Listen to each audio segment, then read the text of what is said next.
પર white light લગાવી ચલાવનારાઓ સામે ડીસીપી ગુજરની ટીમ દ્વારા દંડાત્મક કાર્યવાહી કરાઈ હતી, સાથે તેમને માહિતી પણ અપાઈ હતી.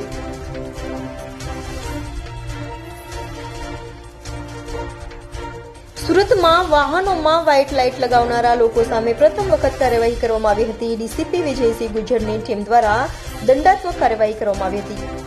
વાય જંકશન ખાતે વાહન ચેકિંગ દરમિયાન 20 જેટલા વાહન ચાલકો પાસેથી દંડ લેવાની સાથે તેમને વ્હાઇટ લાઇટના ખતરાઓ અંગે જાણકારી આપવામાં આવી હતી. પ્રત્યેક વાહન ચાલક પાસેથી 500 રૂપિયાના દંડની વસૂલાત કરવામાં આવી હતી. વ્હાઇટ લાઇટના કારણે અકસ્માતો થતા હોય જેથી અકસ્માતોને ઘટાડવાના હેતુથી આ કાર્યવાહી કરવામાં આવી હતી.